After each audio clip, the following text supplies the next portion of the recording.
44% од просечната македонска плата се потребни за храна и пејалоци. Ова животот во Македонија го прави најскап во соседството споредено со Бугарија, Грција и Србија. Само за еден месец потребни се повеќе од 7.000 денари за компензирање на трошоците, што за огромниот дел од семејствата е недостижно. Паралелно, според податоци на Бугарскиот национален статистички институт, на бугарските граѓани им се потребни 33% од просечната плата, но консумацијата на храни и пејалоците ја намалиле за 20%. Така, наместо ланските 19,6 кг леп и тестенини за 3 месеци, сега бугарите трошат 18,9 кг. Наместо 20,3 кг зеленчуци, сега купуваат 19,4 кг. Пресното млеко е намалено од 4,8 на 4,4 литри и така натаму.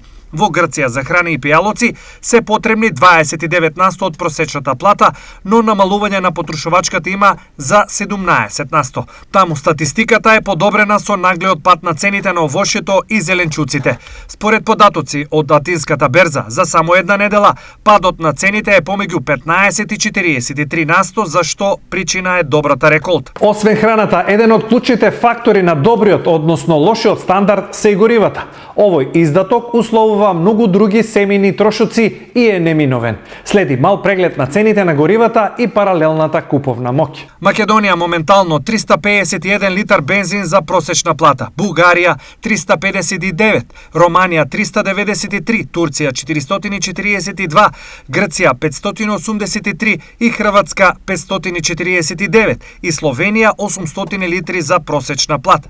Овој преглед повторно не става на дното и на Балканот и во Европа и јасно ја покажува економската тенденција и причините за синдикалните реакции. Во однос на трошоците за грејење, Македонија повторно не стои добро, со тоа што кубен метар дрва поскапи од кај нас се во Бугарија, каде допираат до 100 евра, но во Хрватска тие се колку сегашните кај нас и се движат до максимални 75 евра.